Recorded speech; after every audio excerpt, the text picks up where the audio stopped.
할렐루야.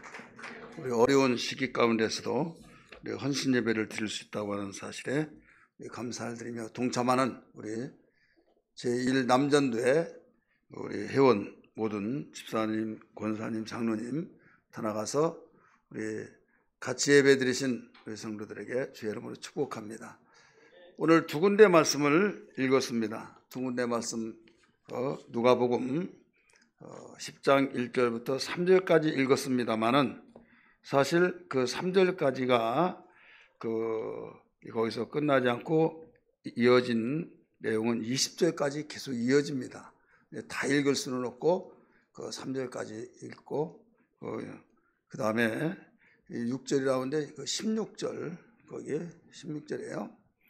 16절에 너희가 말을 듣는 자는 곧 내 말을 듣는 것이요 너희를 저버린 자는 곧 나를 저버리는 것이요 나를 저버린 자는 나 보내신 이를 저버리는 것이니라 하면서 거기까지 전도에 대해서 가르쳐 주시고 그 17절부터 20절까지는 전도 보고죠. 추수하는 보고 이렇게 말씀을 가르쳐 주셨어요. 그리고 요한복음에 있는 그 말씀도 추수에 대해서 가르쳐 줬어요.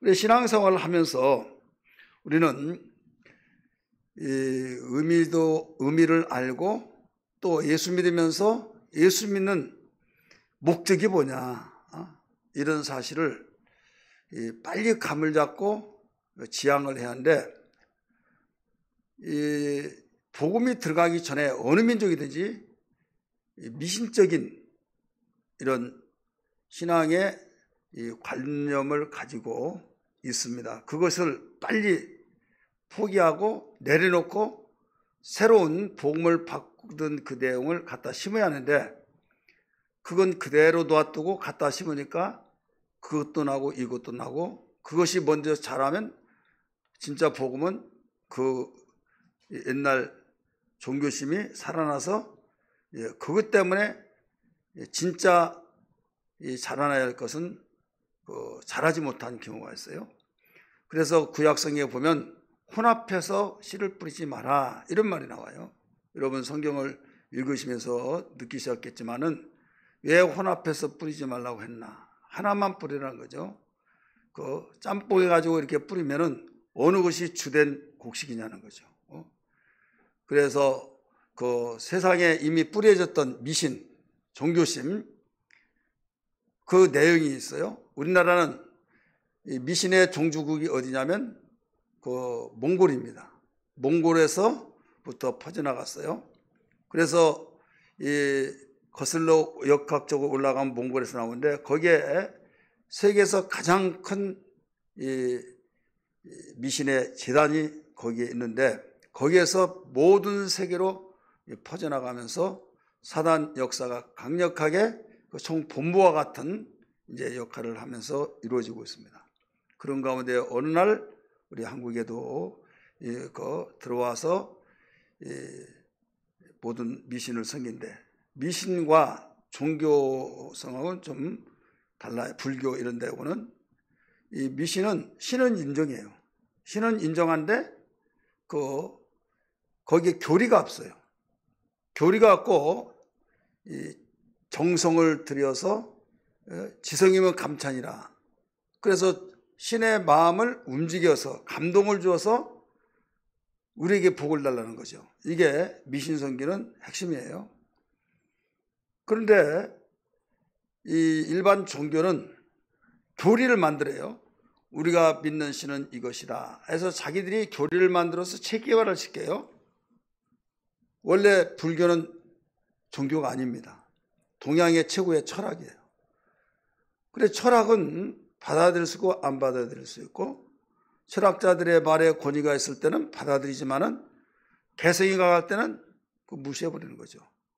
그래서 종교화를 시키기 위해서 거기에 내생관을 세웁니다. 그 종교의 3대 요소, 역사적인 사실을 말하고 그 다음에 교리적인 것을 가르치고 그 다음 내세관이 확립돼야 된다 이거죠.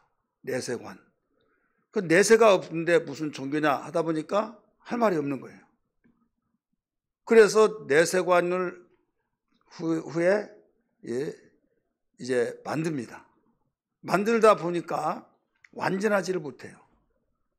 사람이 심는 대로 거둔다고 했잖아요. 콩 심는데 콩 나고 팥 심는데 팥 난다. 그런데 사람이 심어서 나중에 내세에서 살아나면 사람이 태어나야잖아요. 사람이.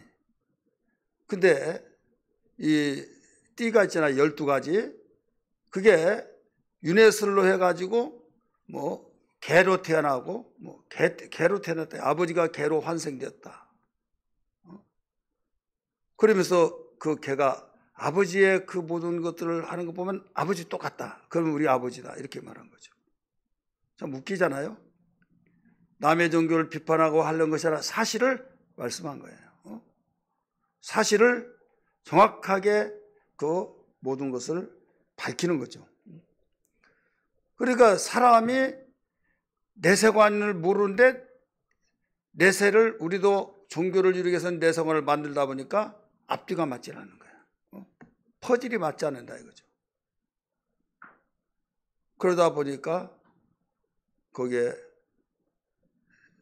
내세관을 완전히 질문하고 또 거기에 답변을 요구하면 몰라요. 그냥 업보 하면서 그냥 내려놓고 살아라. 그리고 용서를 받는다고 가장 싫어합니다. 기독교의 핍박을 그걸로 해요. 지네들이 뭐 이렇게 죄를 지어놓고 뭔 용서를 받는다고. 우리는 모든 걸 다 죄의 대가를 받고 업보로 생각하고 다 받아야 된다. 그리고 어떻게 보면 육신의 생각으로 보면 더 설득력이 있어요. 공짜 좋아하지 말아라 이거죠. 기독교는 공짜를 좋아해가지고 자기가 죄짓고 주여 용서해 주옵소서 하면 다 용서만 받다고 그걸 놓고 기뻐하고 그러니까 변화의 역사가 없다 막 하면서 이 사단은요 이 포장을 잘해요. 포장을 잘해서 거기에 내용이 뭐가 듣든지 간에 포장 딱 보고 야 묵하고 하면 받아들이고 뚜껑 열어보면 다 가짜예요. 그런데 비록 포장을 진짜에다가 포장을 잘하면 얼마나 빛이 나겠습니까? 그런데 포장을 잘하는 사람도 있고 못한 사람도 있어요. 진짜에다가 말을 잘하고 지식도 있고 모든 것을 체계화도 세우고 설득력 있게 만든 사람은 진짜에다 포장 잘하니까 설득력이 좋죠. 그런데 저 같은 사람은 말담도 없고 지혜도 부족하고 그냥 있는 액면으로 말하다 보니까 포장되어지지 못하니까 상관 사람은 눈에 딱 들어오는 것이 있어야 하잖아요. 들어온 것이 없어요. 그렇지만은 이 속을 좋아하고 상품 그 속의 알맹이를 좋아하는 사람들은 상황이 달라지거든요. 여러분 아무리 좋은 포장이라 할지라도 여러분 그 명절 때 또 어떤 행사 때 선물을 받아가지고 포장을 딱 보면 야 하잖아요. 근데 나중에 결국 다 버려야 안 버려요? 다 버리잖아요. 어떤 것은요 버리기가 너무 아까워요. 그래서 어디 또 써먹을 때 있나 해서 놓았더니 빛 바래고 못 바래고 먼지 쓰고 하면 결국은 버려. 버린다 이거죠. 꿀을 사더라도 꿀을 선물 받더라도 어떤 꿀은 막 그냥 옛날에 병으로만 했잖아요. 이젠 꿀단지란 말 있잖아요. 막 도자기에다가 다 꿀을 먹더라도 이건 쓸모가 있다 이거죠. 그러니까 얼마나 멋들어지고 같은 값이면 이게 좋다. 그거 싸죠. 그냥 그 플라스틱 비스무리한 그런 병에 있는 것보다는 낫잖아요. 그렇지만은 아무리 꿀단지를 할지라도 꿀이 가짜라고 한다면 주가 뭐냐 이게 주가. 좋은 옹기 그릇에 좋은 상품이 담겼으면 더 바랄 나위가 없지만은 둘 중에 하나라고 한다고 한다면 어느 것이냐 이거죠. 그런데 뭐든 길게 봐야 된다 이거죠. 길게 볼 때에 길게 봐서 이길 수 있는 것은 인정받을 수 있는 진짜란 걸 믿기 바랍니다. 할렐루야. 복음이 그래요. 복음이. 처음에 복음을 전할 때 핍박을 받고 별의별 일들이 다 일어나죠. 문화적으로 말하는 문화 충돌 속에서 기독교는 부모도 조상도 알지 못하고 하면서 별의별 말을 다 듣고 핍박 심지어는 목숨까지 다 덜컹덜컹 다 내려놓고 순교를 당한 기독교의 역사예요. 그렇지만은 계속 일괄성 있게 쭉 복음이 증거하고 앞으로도 증거될 거예요. 그렇지만은 그 내용 자체는 변함이 없다 이거죠. 사람이 만든 교리는 그때 시대에 따라서 맞지를 하니까 또 바꾸고 이단들이 그래요. 이단들이 어떤 그 불안한 경제 또 사회 정서 있으면요, 그걸 통해서 예수님 온다 막 해가지고 이단은 같은 교리 같은 성경을 가지고 주장한 것이 다르잖아요. 그러면서 막 금방 종말이 왔다고 막 하는 것 같으면서 막 그렇게 해서 그날이 예언했던 날이 왔더라도 아무 이상이 없어요. 예수님 안 왔어요. 그러면 회개를 하고 돌이킬 줄 아는데 절대 안 돌아옵니다. 왜 그러세요? 왜 그런 줄 아세요? 거기다 다른 것을 또 살을 붙여서 예수님이 영적으로 왔다 이렇게 말하고 그날 왔다 이거죠. 그러면서 나중에 또 그렇게 왔다고 해놓고 또 몇 월 며칠 날 온다 이거죠. 이미 왔다며. 그랬더니 이제는 그분이 이슬로 오신다 막 이슬 같은 성령으로 막 하면서 말이 되지도 않은 말을 막 갖다 붙인다 이거죠. 왜 그런 줄 아세요? 하나님의 말씀은 성령의 감동을 기록해서 하나님의 영으로 기록됐으면 하나님의 감동을 따라 성령의 감동을 따라서 그 성령으로 봐야 하는데 육신적으로 보니까 그래요. 육신적으로 보고 육신의 흐름을 통해서 판단 통해서 쭉 보다가 보니까 이것이 분명하다라고 하는데 저는 아니고 요한계시록 가지고 이단들이 굉장히 판을 칩니다. 신천지는 특별히 요한계시록 가지고 막 그리고 교회에서도 이렇게까지 안 가르쳤다 막 뿅 가서 다 넘어지는 거예요. 예를 들어서 그 2만만 군대가 들어와서 바로 3차 대전을 일으킨다. 그러면 어디냐? 그 군대는 어디냐 이거예요. 그럴 때 옛날 소비에트 연방 있을 때는 러시아다 막 그랬어요. 러시아가 붕괴됐어요? 그거 아니야. 지금은 이제 뭐라고 하는지 아세요? 세계 지도에서부터 봤을 때 2만만이라고 하는 군대가 어딨냐? 중국뿐이 없어요. 중국이다. 이제 안 돌아왔으니까 모르지. 이제 거기에 또 뭐라고 중국이 만약에 다 분해됐다 그럼 뭐라고 할까요? 또 이제 인도다 그럴 거예요. 그때 설득력이 되어지니까 맞은 것 같아서 혹하지만은 한 세대가 가고 돌아오면 아니더라 이거죠. 이런 일들이 수천 년 동안 계속 진행해 오면서 바꾸고 막. 우리 목사님, 우리 새천년석의 목사님 은퇴 이제 하셨는데 김승일 목사님 아실 거예요? 그런 이야기를 하면서 그 요한계시록에 보면 앞에서 불을 품고 뒤에 꼬리가 막 이런 내용이 나와요. 이게 뭐냐? 탱크다. 막 어떤 목사님들 막 그것뿐이 없어요. 무기가 그것밖에. 근데 그 당시에 한 40년 된 탱크다고 할 때 그게 맞는 것 같았어요. 근데 지금에 와서 보니까 그렇게 저기 한 것들이 다른 것도 많다 이거죠. 막 미사일이다 막 하는 사람. 그럼 또 그게 맞나? 그래서 그 시대상으로 해석하면 안 된다 이거죠. 하나님의 무한하신 그 계획 속에서 이루어진 거. 그러니까 잘못 그것은 어느 나라 뭐다라고 하면 그게 위험성인 거예요. 666도 마찬가지. 666 한참 막대 그래프 같이 나온 그 바코드 있었잖아요.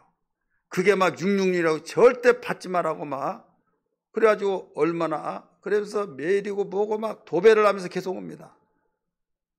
그게 666이라고 막. 이게 보면 또 6개가 있다는 거예요. 6개인지 몇인지 세보지는 않았지만은 그러면서 절대 그거 받으면 안 된다고. 자, 그게 바코드가 666입니까? 지금은 이제 또 이마에다 손등에 찍는 것이다 했으니까 지금 접수할 만한 것을 다 심어놓고 시험 다 해서 이제는 온 세계가 같이 통용될 그 시간만이 되어진데 그게 다 그것이다 말하는데 왜? 신기하게도 이마에 표를 찍고 손등에 표를 찍는다는데 접수할 만한 거기에 칩을 집어넣는데 그 속에 넣고 모든 것을 지나가게만 다 통과되고 막. 그런데 일본에서도 실험에서 다 끝났고 미국에서도 실험에서 끝났는데 아직 통용이 안 되니까 그 통용될 그 시간만 남았다. 그러면 정말 정확하잖아요. 막 머리에다 찍고 여기다 찍고. 상황적으로 설명하다 보니까 그래요. 저는 분명히 말씀드립니다. 그렇게 해서 맞는 것이 아니라 아무리 주장했다 할지라도 예수님 맞이할 사람, 맞이 못할 사람이 있어요. 그 운동을 한다 할지라도 깨어있는 것은요, 영적으로 깨어있는 거예요. 믿기 바랍니다. 영적으로 깨어서 오직 예수 그리스도를 구주로 영접한 그 구주를 부인하지 아니하고 성령 받고 거기에서 부인할 수 없게 되어 있어요. 이 모든 하나님의 말씀의 신앙생활 속에서 시대적으로 비출 때 시대적으로 조명해서 이것이다 하는 것이 굉장히 맞는 것 같은데 설득력 있는 것 같지만은 위험한 것이다. 그건 뭐냐?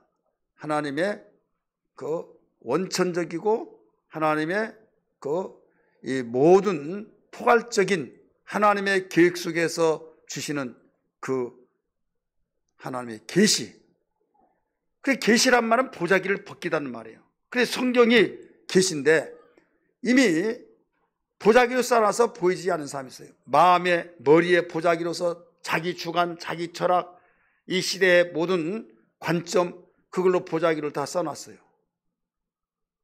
근데 이걸 벗겨서 사실을 보아야 하는데 하나님의 계시된 말씀이기 때문에 모든 종교는 사람이 신을 잘 섬기기 위해서 교리를 만들어 가지고 우리가 이렇게 섬기자 해서 자기들이 만들어 놓고 자기의 덫에 걸려서 힘들다 뭐하다 한다 이거죠. 기독교는 그게 아니에요.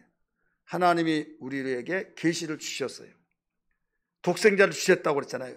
독생자 예수는 하나님의 계시라는 사실을 믿기 바랍니다. 하나님이 계시로 오셨어요. 그분이 하신 말씀이 진리예요. 그래서 그 말씀이 우리에게 임재하여서 성령으로 감동하여 우리의 신비에 새겨지게 하시고 그 계시는 영원히 편찮은 진리의 말씀이 된 걸 믿기 바랍니다. 그래서 교회는 하나님이 세우신 기관으로서 우리 계신 사명이 있고 지상 명령 가운데 최후의 명령이 최후의 사명 종지부를 찍는 거기가 뭐냐? 추수할 때 알곡이냐 쭉정이냐? 이 추수한 내용을 가르쳐 주시는데 내용 뒤에를 보면 3절까지 보면 3절의 첫 번째 뭐라고 나서 갈지어다 하잖아요. 70명의 전도자를 주님이 세우시고 이제는 2명씩 짝을 져서 보내요. 추수할 것이 많대 취소할 일꾼이 적다 그랬어요. 그러면서 갈지어다 하면서 이제 보냅니다. 보내서 너희는 어디에든지 갔을 때 하나님의 평안을 빌어라 이렇게 가르쳐줘요. 그러면서 너희를 반대하고 너희들이 하는 말을 저버리면 너희들은 미련 갖지 말고 발에 먼지를 털어버리고 와라. 그러면서 16절에 뭐라고 그랬어요? 너희의 말을 저버린 것은 너희를 보낸 내 말을 저버린 것이요 내 말을 저버린 것은 나를 보내신 이의 말을 버린 자다. 너희들을 받아들인 것은 나를 받아들인 거고 나를 받아들인 것은 내 아버지를 받아들인 것이다. 이렇게 가르쳐주면서 70명이 돌아와서 보고를 했을 때 거기에서 기뻐하고 난리 났죠. 귀신이 막 항복하며 떠난다고 하니까 이럴 때 주님이 그 기뻐하는 감정을 잠재워 버렸어요. 어떻게 잠재우느냐? 귀신이 너에게 항복한 걸로 인하여서 즐거워하고 기뻐하지 말고 너희의 이름이 생명책에 기록된 것을 보고 기뻐하라. 이렇게 가르쳐줬죠. 기억하시면 아멘 하십시다. 그러니까 그 내용 그 한 문단 속에 한 사건 속에서 오늘 본문이 10장 1절부터 3절 거기까지 읽었습니다만은 이 내용에서 보면 추수할 일꾼에 대해서 나왔다 이거죠. 우리 성경 봅니다. 누가복음 10장 그 1절 그 후에 주께서 따로 70인을 세우사 친히 가시려는 각 동네와 각 지역에서 둘씩 앞서 보내시며 이르시되 뭐라고 그랬어요? 성경 안 봐요? 추수할 것을 많되 일꾼은 적으니, 추수할 것은 많되 일꾼은 적으니, 그러므로 추수할 주인에게 정하여 추수할 일꾼들을 보내 추수하라. 갈지어다 내가 너희를 보내노니 하면서 가르쳐 줬잖아요.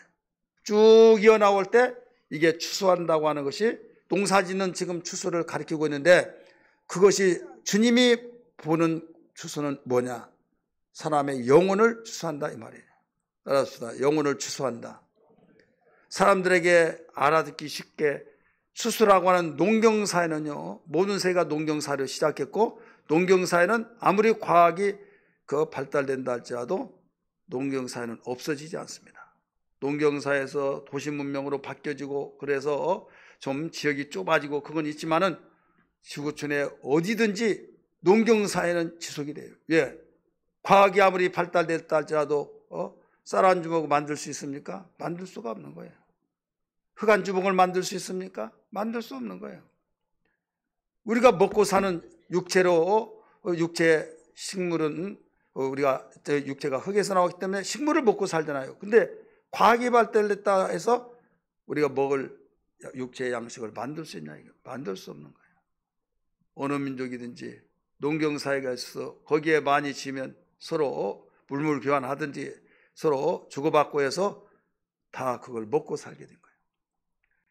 그렇기 때문에 주님은 많고 많은 내용을 두시고 씨 뿌리는 비유도 가르쳐 주셨고, 가라지 비유도 가르쳐 주고, 곡식 비유도 가르쳐 주면 알곡 비유를 가르쳐 주시면서 이게 추수할 내용을 통해서 영혼을 전도하는 일을 가르쳐 주셨다 이거죠.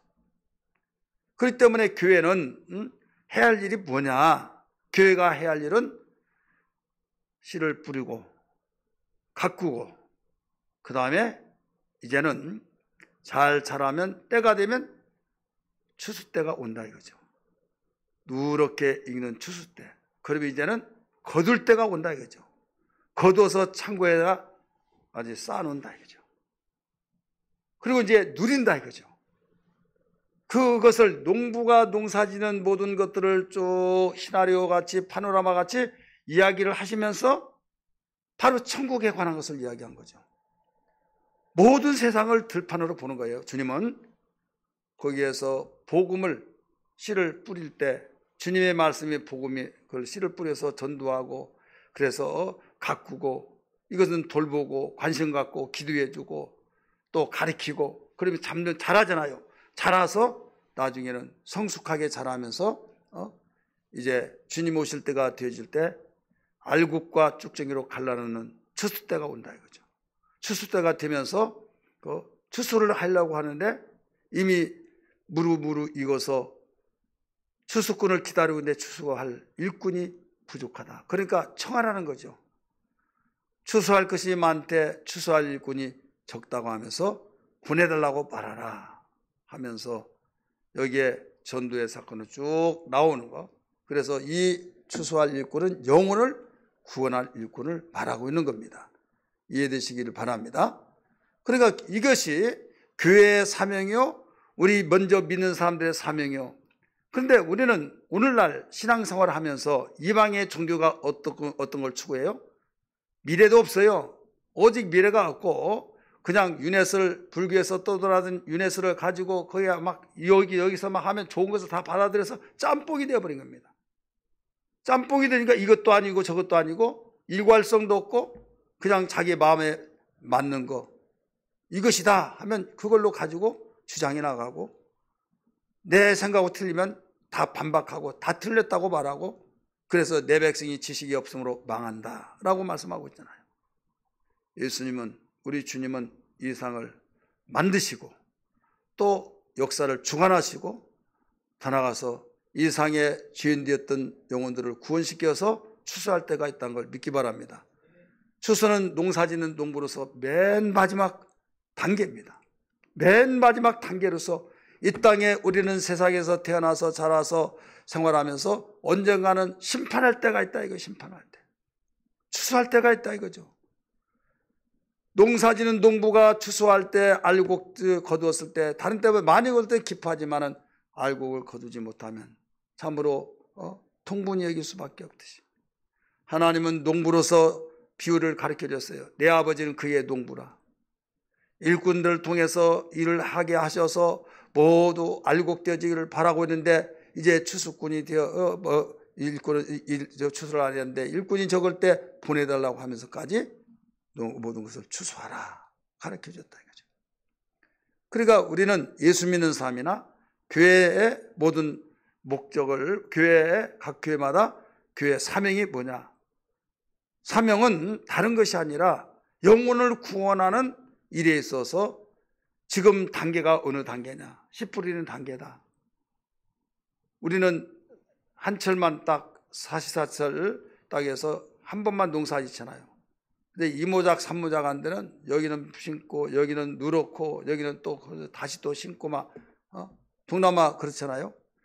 그런 것처럼 일찍 심는 걸 일찍 거두듯이 이것이 계속 반복되어진 거예요. 그러다가 모든 올 수도 딱 되어서 끝나버릴 때가 있다 이거죠. 이건 마지막이죠. 농사지는 농부의 비유를 통해서 우리는 영혼 추수할 때가 있다. 그러니 너희들은 여기에 대해서 잊지 말고 명심하고 주며 살아야 된다. 이걸 일러준 거죠. 이걸 알지 못하고 내가 생각하는 교회는 이런 것이 아니다. 교회가 뭐 이런 거냐 하고 주장한들 하나님이 주권 속에서 말씀하신데 내가 무엇인데 하나님의 주권 속에 움직여지는 것을 가로막거나 역으로 돌려놓을 수 있겠습니까? 오늘 제1 남전도의 헌신예배입니다. 저는 남전도의 헌신예배를 통해서 이 헌신예배 때 어떤 말씀을 증거할까 어떻게 보면 고민을 많이 했어요. 제1 남전도 1년에 한 번 드리는데 거의 다른 이야기 말씀을 많이 할 수도 있지만은 추수할 일꾼에 대해서 그 추수한 것도 다른 것이 아니라 영혼을 구원하는 전도에 관한 이런 내용인데 이 말씀을 꼭 해야만 되나 라고 생각을 좀 해봤어요. 왜? 그 이유는 이 추수 전도에 관한 것은 다 부담스러운 거거든요. 또 나에게 직접적인 생활 속에 밀접한 관계된 것이 아니에요. 가정의 행복을 위해서 희생하라. 이거 관련된 거잖아요. 행복을 위해서 이렇게 하라. 그건 얼마나 마음에 와든지도 몰라요. 그렇지만은 우리는 교회 생활로서의 우리에게 생활할 때 반드시 이것은 1순위가 되어야 될 줄 믿습니다. 삶 속의 1순위. 주님이 기도를 가르쳐 줄 때도 그랬잖아요. 너희는 먼저 그의 나라와 그의 의를 구하라. 그리하면 이 모든 걸 너희에게 더하시리라. 그러니까 이방 종교하고 순서가 다르다는 걸 알아요. 기도도 달라야 된다는 거예요. 우리는 뭐 먼저 기도했어요? 이방 종교 예수님을 알기 전에 산기도를 한다. 미신에서 또 절로 다니면서 기도할 때 항상 모든 공통점이 이방 종교들의 공통점은 이 땅의 안녕이에요. 가정의 평화, 사업의 축복, 건강의 축복, 자식의 축복. 그래서 100일 기도, 수능 시험 볼 때는 100일 기도. 근데 덩달아서 막 기독교도 하고 안 한 것보다 낫겠지만은 잘못하면 거기에서 우리는 과오를 범할 수가 있는 거예요. 100일만 하고 맙니까? 그들은 100일만 하고 끝나는 거예요. 수능 끝나면 끝나는 거예요. 우리는 항상 기도하잖아요. 개업 예배 드린다. 제가 항상 개업 예배 드릴 때는 주의사항을 말씀드립니다. 왜? 잘 되소사 기원제가 아니에요. 어려운 가운데서도 개업하게 하신 걸 감사합니다. 감사 예배로 드려진 거예요. 믿으시길 바랍니다. 근데 드려진 건 똑같아요. 자, 예수님 믿지 않은 사람들은 조상을 섬긴다고 해서 제사를 지냅니다. 야, 예수 믿는 사람은 부모도 모르고 애비도 모르고 조상도 모르냐 해서 비판을 하니까 무슨 소리냐, 우리도 한다 하면서 무슨 예배가 나왔어요? 추도 예배 해가지고 제삿날 추도 예배 드리면서, 여러분 예배는 누가 받으신 분이에요? 하나님이 받으신 거예요. 그래서 거기에 대체를 시키느라고 끼워 맞춰서 예배를 드려 보니까 추도 예배 하다 보니까 잘 알고 드려야지 잘못하면 실컷 예배 드리고 여러분 오히려 하나님을 힘들게 괴롭게 만든 거예요. 우리는 추모 예배는 될 수 있어요. 추모. 그분의 정신과 그분의 좋은 점들이 있잖아요. 이 땅에서 교훈으로 남겨있는 거. 그래서 성경에도 이런 내용들이 나오잖아요. 그래서 하나님께서 나를 보내준 것은 하늘에 툭 떨어지는 거 나온 것이 아니라 부모 혈통을 떼면서 태어나게 만들고 그 다음에 이 땅에 태어나서 부모의 영향을 많이 받잖아요. 좋은 점 영향 받은 것을 감사히 여기면서 아버지가 어머니가 이 땅에 왔다가 가신 것처럼 나도 이제 갈 텐데 내 자손들이 악의 후손이 아니라 의의 후손이 되게 하여 주시고, 그러면서 하나님과의 밀접한 관계를 더 맺혀주고 하나님께 영광을 돌리는 그런 예배로 인도가 되어야만 이게 추모 예배다운 추모 예배가 될 줄 믿습니다. 그런데 하나님에 대한 관계 없이 그냥 제사 드리는 거기에 대해서 같이 끼워 맞추고 하려고 하다 보니까 오히려 죄를 짓는다 이거죠. 오늘 우리는 세상에서 육체를 살면서 육체도 있고 영혼도 있기 때문에 육체를 무관심하고 우리는 학대하고 쳐버린 것이 아니에요. 이 육체를 하나님이 주셨잖아요. 그래서 이 육체도 보존을 해야만 합니다. 데살로니가전서 5장 23절의 말씀 보니까 너희의 온 영과 몸과 혼을 그리스도 예수께서 강림하실 때까지 험없이 보존하기를 힘쓰라. 할렐루야. 할렐루야. 힘써야 된다 이거예요. 그런데 주가 누구냐 이거예요. 주. 우리는 영혼의 때를 살라. 윤석정 목사님이 많이 강조한 내용이죠. 영혼의 때를 위해 살라. 영혼. 그래서 교회의 주 사역은 영혼 구원이에요. 예수님이 오셔서 영혼 구원에 대해서 초점을 맞추고, 영혼 구원에 초점 맞춘데 이스라엘 백성들이 노마의 식민지도 있을 때 예수님이 이 노마를 다 노마의 억압에서 해결해 주는 해방자가 되실 것이다 기대하고, 너희들은 예루살렘을 떠나지 말라.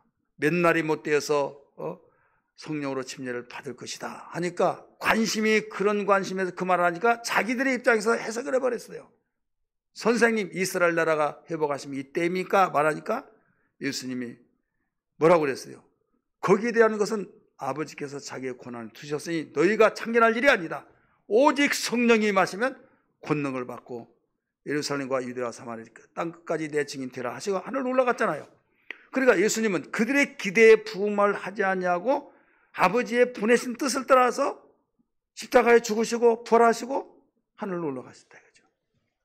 그러니까 기독교가 왜 타락이 되고 본질에서 벗어난가 하면 하나님이 가르쳐주고 주님이 가르쳐준 본질을 벗어나서 사회가 이걸 요구한다 하다 보니까, 사회가 요구한 대로 따라가다 보니까 조금 방향이 바뀌더니 완전히 바뀌어지는 180도로 가버리는 이런 경우도 나타난다 이거죠. 사회가 욕하니까 우리는 요거도 먹지 않게 해서 이렇게 해야 된다라고 하다 보니까 본질이 바뀌어져 버린다. 본질.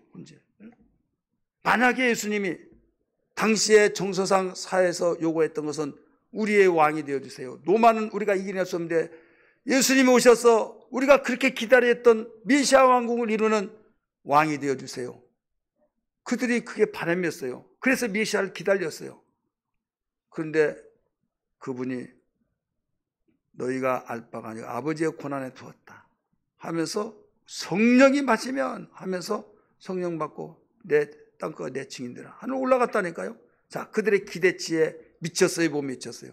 미치지 못했어요. 너무 실망한 거예요.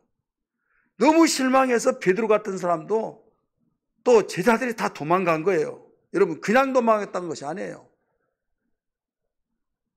예수님이 그리스도 왕이 되었을 때, 메시아 왕국이 이루어질 때 정말 그때는 우리가 내각이 되어서 한 자리를 차지할 것이다. 그런데 예수님이 죽고 또 부활하셔서 이제는 됐다 했는데 또 하늘로 올라가 버리고, 그러면 우리는 뭐냐 이거죠.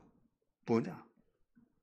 근데 성령이 임하셔서 성령으로 깨닫고 보니까 이것이구나 하고 바로 교회의 본질과 예배의 본질과 하나님의 의도를 아는 순간에 핍박이 오더라도 어떤 탄압이 오더라도 죽음이 온다 할지라도 두렵지 않냐고 강하고 담대하게 예수를 그리스도라고 복음을 전개했던 걸 믿으시면 아멘 하시기 바랍니다.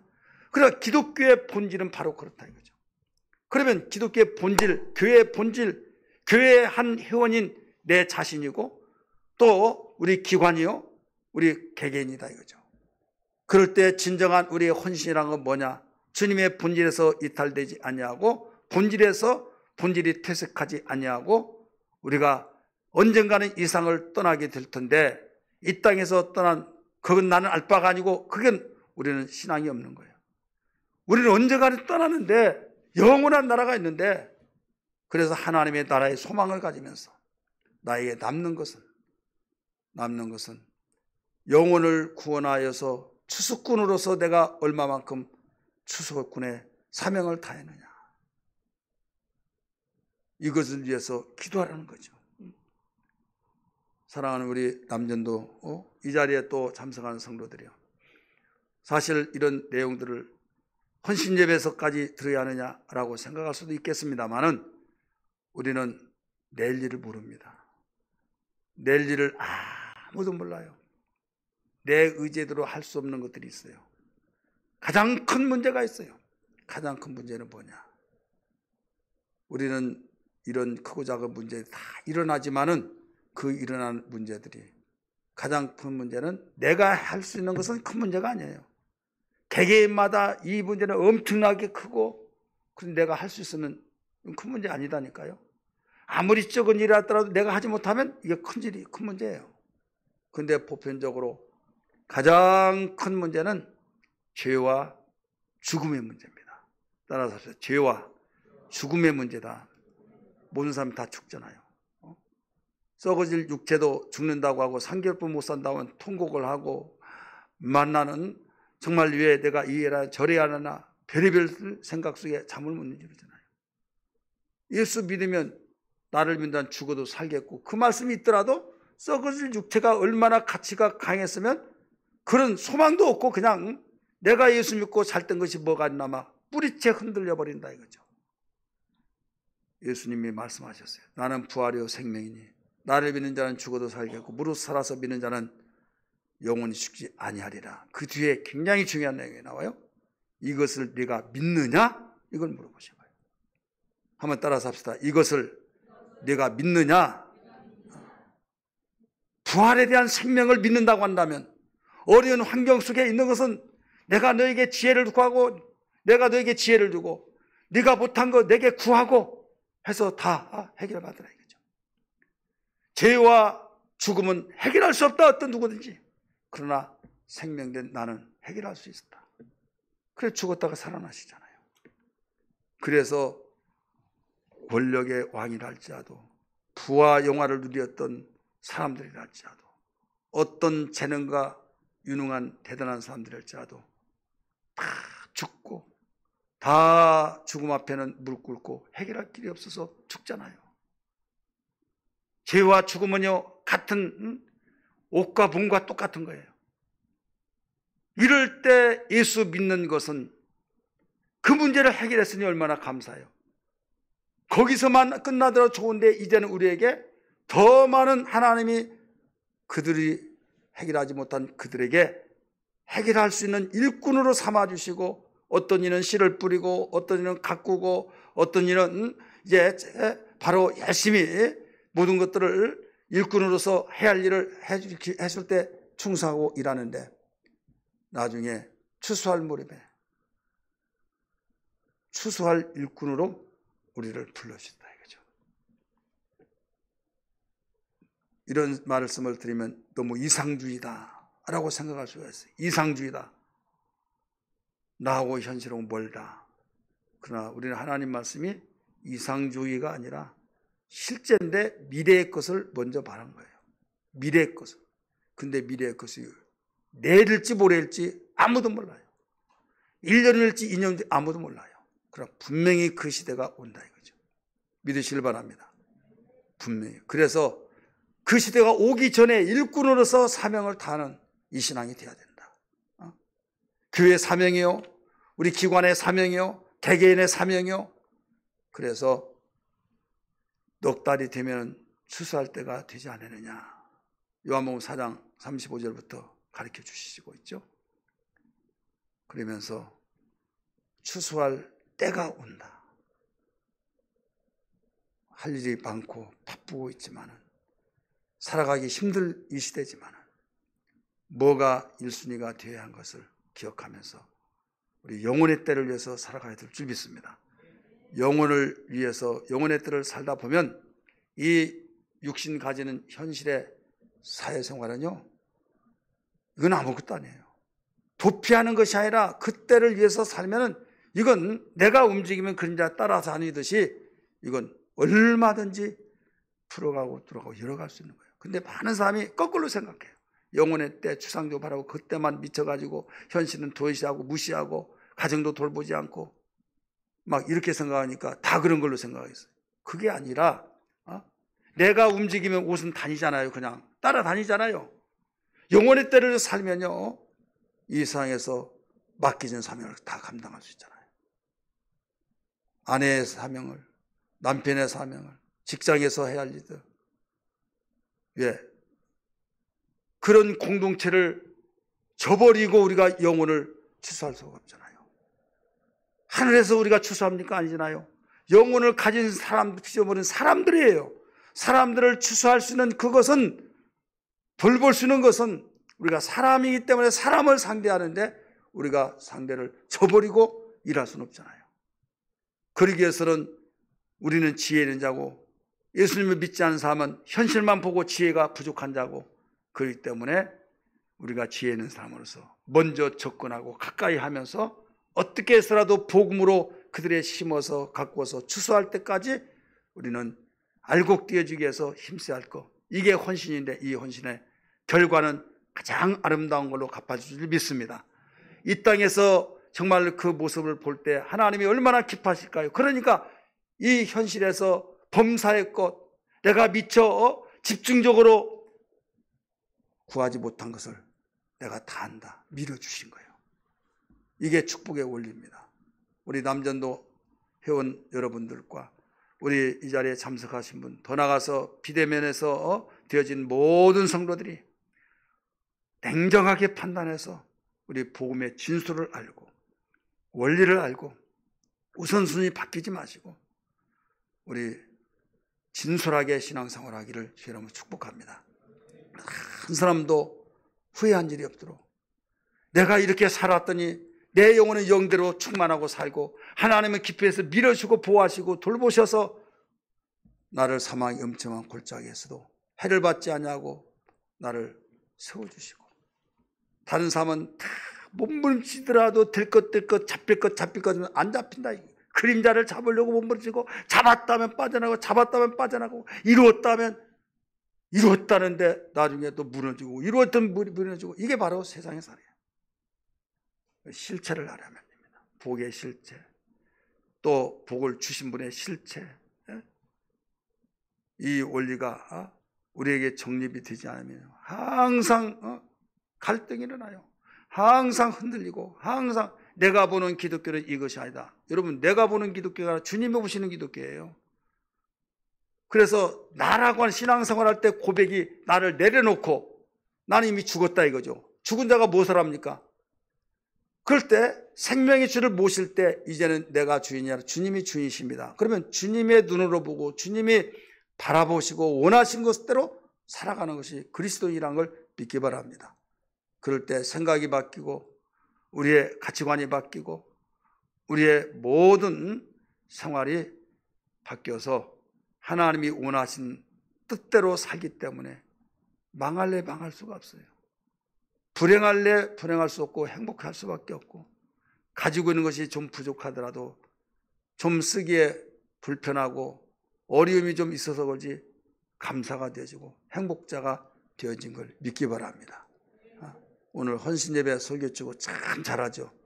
헌신예배 설교치고 참 목사님 그 주제를 모르시고 오늘 설교하시네.